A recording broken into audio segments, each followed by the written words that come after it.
मौजूद हैं लोहारू विधानसभा में और लोहारू विधानसभा में जो दीक्षा मामला था वो गर्माता हुआ नजर आ रहा है। उसी को लेके आज पूरे लोहारू हलके के लोग यहां पर मौजूद रहे हैं और पूरे हरियाणा के लोग यहां पर आए हैं। आज इन्होंने एसडीएम को ज्ञापन भी सौंपा है। एसडीएम साहब ने क्या कुछ इनको आश्वासन दिया? स्पष्ट बातें तो पुलिस सामने लेकर के नहीं आई जी।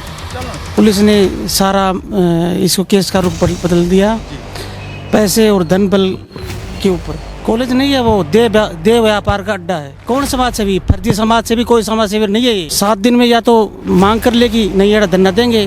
बाद में भी सरकार ने अगर कोई संज्ञान नहीं लिया तो मैं आज आत्मदाह करने का ऐलान करता हूँ। फीस के लिए उस पर दबाव बनाया गया। ये परिवार थोड़ा गरीब है, समय पे फीस नहीं दे पाया और इस कारण बेटी को कहीं न कहीं ग्लानि महसूस हुई, उसने आत्महत्या की। एफएसएल रिपोर्ट में ये जो पेपर है वो झूठा पाया गया कि दीक्षा बेटी द्वारा ये पेपर नहीं दिया गया था। इस बिना पे केस को बंद किया गया था, वो आधार ही गलत है। बेटी को न्याय मिलेगा।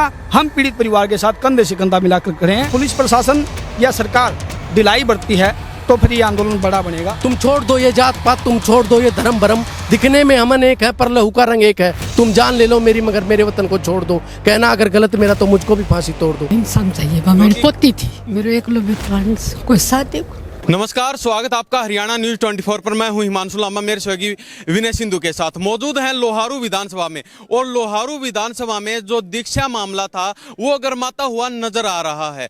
आज भी एसडीएम को ज्ञापन सौंपे हैं और काफी दिन से पुलिस प्रशासन द्वारा कार्रवाई की जा रही है। उसी को लेके आज पूरे लोहारू हलके के लोग यहाँ पर मौजूद रहे हैं और पूरे हरियाणा के लोग यहाँ पर आए हैं दीक्षा को न्याय दिलवाने के लिए। जो बातें चल रही हैं उन सभी बातों पर बातचीत करेंगे। आज इन्होंने एसडीएम को ज्ञापन भी सौंपा है। एसडीएम साहब ने क्या कुछ इनको आश्वासन दिया उस मुद्दों पर भी बातचीत करेंगे। जी, सबसे पहले तो दीक्षा के जो पिताजी हैं जगदीश फरटिया, उनसे बातचीत करते हैं। जी, क्या कहना चाहेंगे? आज आप यहाँ पर एसडीएम को ज्ञापन सौंपने के लिए पहुंचे हैं और काफी लंबा प्रोसेस चल रहा है। स्पष्ट बातें तो पुलिस सामने लेकर के नहीं आई जी। पुलिस ने सारा इसको केस का रुख बदल दिया पैसे और धन बल के ऊपर जी। तो आप कह रहे हैं कि कॉलेज के जो एमएलए का जो कॉलेज है, एमएलए पर भी कोई कार्रवाई नहीं हुई। अभी आपके भाषण में भी 1-2 वक्ताओं ने कहा है ना ही कोई प्रशासन द्वारा ऐसी कोई कठिन कार्रवाई की जा रही है, तो उसके बारे में क्या कहना चाहेंगे? कॉलेज कहाँ है? देह व्यापार का अड्डा है जी। कॉलेज नहीं है, वो देह व्यापार का अड्डा है। लेकिन देखा जा रहा है जैसे समाज सेवी के नाम से, वो समाज सेवा के नाम से चल रहा है कॉलेज। कौन सा समाज सेवी? मनीषा के घर पे 2 लाख रुपए यहाँ भर के गया था, नाटे आया उसके घर ने। कौन समाज सेवी? फर्जी समाज सेवी कोई समाज सेवी नहीं है ये। तो अभी आप एसडीएम में ऑफिस में पहुंचे हैं और ज्ञापन भी सौंपा है, तो क्या कुछ उस ज्ञापन में लिखा गया था और एसडीएम साहब ने क्या आश्वासन दिया? एसडीएम साहब ने आश्वासन दिया कि इसको ज्ञापन दिया तुरंत सरकार के पास भेज दिया जाएगा। 7 दिन में या तो मांग कर लेगी, नहीं एड़ा धरना देंगे। बाद में भी सरकार ने अगर कोई संज्ञान नहीं लिया तो मैं आज आत्मदाह करने का ऐलान करता हूँ। तो ये दीक्षा के पिताजी हैं और इनकी आंखें नम हैं, आंखों में आंसू हैं, क्योंकि इनकी जो बेटी थी उसको अभी तक न्याय नहीं मिल पाया है। जी, आपका परिचय? मैं विजय गुरावा। जी, क्या कहना चाहेंगे? आज आप, पहले भी देखा जाता है आप हर मुद्दों में बढ़ चढ़कर हिस्सा लेते हैं, आज यहाँ पर भी पहुंचे, क्या कहना चाहेंगे? देखिए, ये सबको पता है कि 1 साल पहले फरटिया भीमा की जो बेटी है दीक्षा, वो शारदा कॉलेज सिंगाणी में पढ़ती थी और फीस के लिए उस पर दबाव बनाया गया। ये परिवार थोड़ा गरीब है, समय पे फीस नहीं दे पाया और इस कारण बेटी को कहीं न कहीं ग्लानि महसूस हुई, उसने आत्महत्या की। इस मामले में पीड़ित ने पहले दरखास्त दी थी, उस पर कार्रवाई हुई। पुलिस ने 2 आरोपियों को गिरफ्तार किया। कानूनन तरीके से उनको कहीं ना कहीं ये लगा कि ये दोषी हो सकते हैं, उनको गिरफ्तार किया। समाज भी ये सोच रहा था कि कहीं इस जगदीश ने गलत तो शिकायत नहीं दी, सभी में अलग अलग भ्रांतियां थी, लेकिन इस जगदीश ने अपनी हिम्मत न हारी और इसने अकेला होते हुए अपने एससी आयोग को गुहार लगाई। जहां जहां इसने जरूरत महसूस की, कानूनविदों का सहारा लिया और अंत में जाके एससी आयोग ने उस पेपर की दोबारा से जांच करवाने के लिए एफएसएल से जांच करवाई और एफएसएल रिपोर्ट में ये जो पेपर है वो झूठा पाया गया कि दीक्षा बेटी द्वारा ये पेपर नहीं दिया गया था। तो ऐसा होने पर अब समाज को भी सोचने पे मजबूर होना पड़ रहा है कि जिस बिना पे केस को बंद किया गया था वो आधार ही गलत है। तो समाज को इसमें अपना दायित्व निभाना चाहिए। जगदीश ने पूरे समाज से अपील भी की, 36 बिरादरी के भाईचारे से अपील की कि मैं जो हूँ आप लोगों के सामने हूँ, मुझे समाज की आज आवश्यकता है। तो इस पे निर्णय लेते हुए लोहारू क्षेत्र का सभी 36 बिरादरी का भाईचारा इकट्ठा हुआ और आज एसडीएम महोदय के माध्यम से मुख्यमंत्री जी को ज्ञापन भेजा गया है। इस मामले की सीबीआई को जांच के लिए लिखा गया है और भी अन्य मांगे जो हैं वो कानून सम्मत मांगे रखी गई हैं। हम 1 सप्ताह तक सरकार का इंतजार करेंगे। अगर कोई ठोस निर्णय या सीबीआई को जांच सरकार ने नहीं सौंपी तो हम मजबूरन कोई और आंदोलन करने के लिए भी बाधित होंगे। क्या आपको लगता है जो दीक्षा मामला है वो उसमें दूध का दूध पानी का पानी हो पाएगा? मौजूदा हालातों को देखते हुए तो काफ़ी भ्रांतियां हैं कि एक बार वही पुलिस से दोषी मानते हुए उनको गिरफ्तार करती है, वही पुलिस उनको छोड़ने की वो करती है और जो एफएसएल है एससी आयोग के निर्देश पे उस पेपर को झूठा साबित करती है। तो कहीं न कहीं मामले में धन बल और सत्ता का प्रयोग जो है वो गलत किया जा रहा है। हम सरकार से पुनः निवेदन यही करेंगे कि मामले को सीबीआई से जांच करवा के जो भी दोषी है उसको न्यायोचित जो है सजा दी जाए।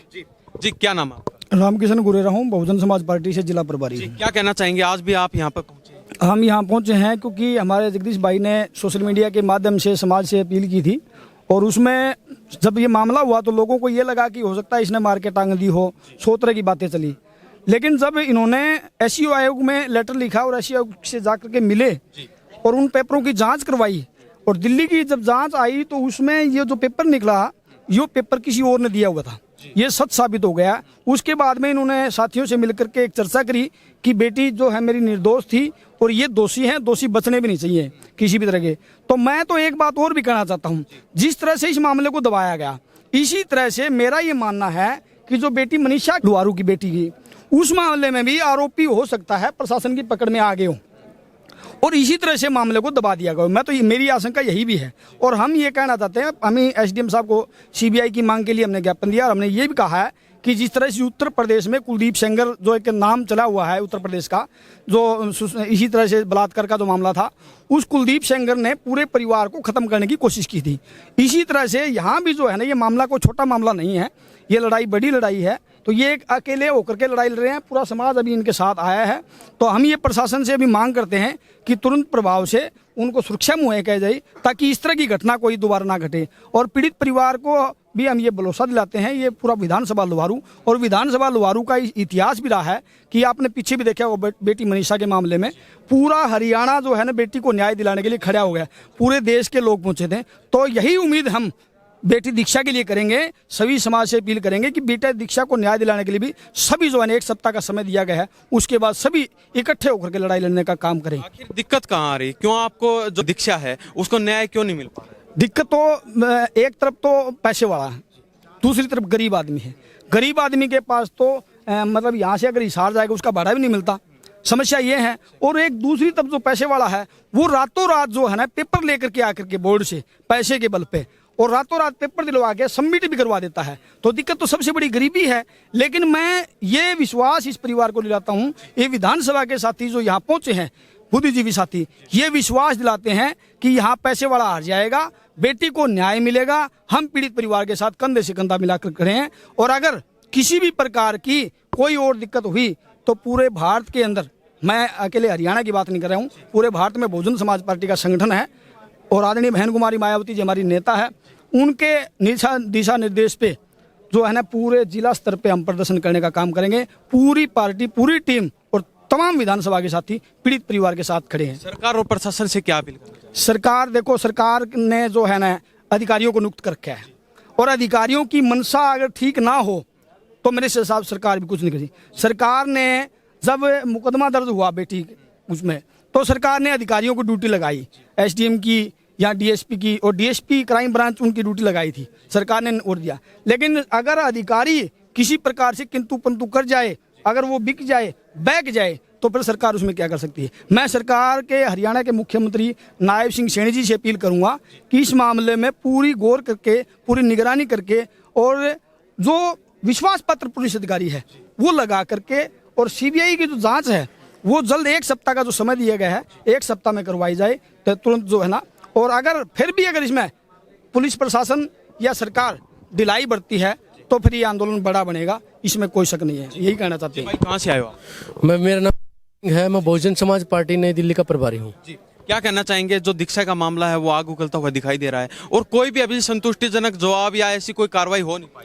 देखिए, घटना कहीं देश में कहीं भी हो, लेकिन हम उस मंच पे खड़े होकर ये कहते हैं कि हमें किसी भी घटना में राजनीति नहीं करनी चाहिए, लेकिन हर घटना के पीछे एक राजनीति होती है।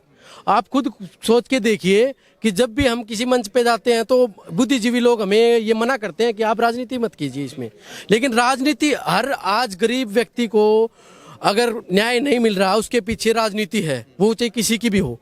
लेकिन मैं एक वाक्य आपको सुनाना चाहूँगा कि एक राजा था जंगल का शेर, और वो भेड़ों को ये बोलता है कि मुझे जंगल का राजा बना दो, मैं आपको सर्दियों में एक एक कंबल फ्री में दूंगा। सारी भेड़ खुश हो जाती हैं और फिर खुशी का माहौल होता है जंगल में। लेकिन फिर एक मेमना बोलता है कि माँ अगर ये सबको कंबल देगा इसका ऊन कहाँ से आएगा?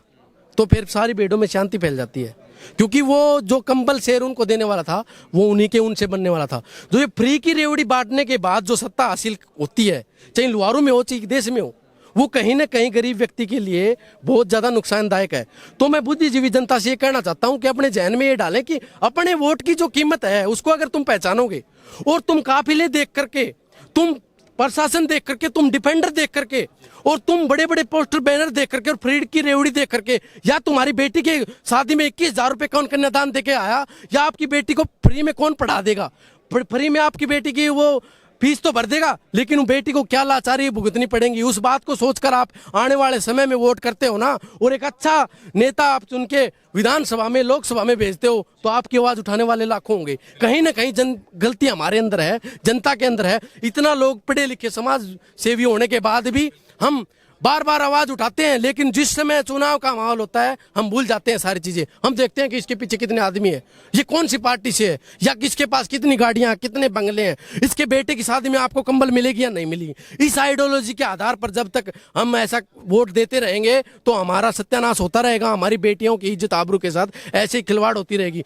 दूसरी बात और मैं कहना चाहूंगा कि बार बार घटनाएं होती हैं, उसको कुछ लोग जो जाति के आधार पर अपनी दुकानें चला रहे हैं वो उसको जातीय रंग देने का कोशिश करते हैं, लेकिन किसी भी बेटी की जाति कोई नहीं होती, ना किसी भी बेटी का कोई धर्म नहीं होता, उसको बांटने की कोशिश मत कीजिए। तुम छोड़ दो ये जात पात, तुम छोड़ दो ये धर्म भरम, दिखने में हमन एक है पर लहू का रंग एक है, तुम जान ले लो मेरी मगर मेरे वतन को छोड़ दो, कहना अगर गलत मेरा तो मुझको भी फांसी तोड़ दो। तो मैं जनता से कहना चाहता हूँ, ये इस लुहारू की बेटी है, इस देश की बेटी है, तो कंधे से कंधे मिलाकर आप न्याय की लड़ाई में हमारे साथ आइए। और मैं बिल्कुल अंतिम सांस तक मैं कहता हूं कि बेटी को जब तक न्याय नहीं मिलेगा हम पीछे हटेंगे नहीं, चाहे वो सरकार हो, प्रशासन हो, एमएलए हो या कोई और हो। तो अभी 7 दिन का समय दिया? बिल्कुल 7 दिन का समय हमने ज्ञापन में दिया है एसडीएम साहब को, और एसडीएम साहब ने आश्वासन दिया कि शाम तक ये चिट्ठी सीएम विंडो में पहुंच जाएगी, और 7 दिन में अगर हमारी बेटी को न्याय के लिए अगर कोई प्रशासन कार्रवाई नहीं करता है तो हम यहाँ तक नहीं, जल्दी के जंतर मंतर तक जाने के लिए भी तैयार है। पीछे हटने का? बिल्कुल पीछे नहीं हटेंगे।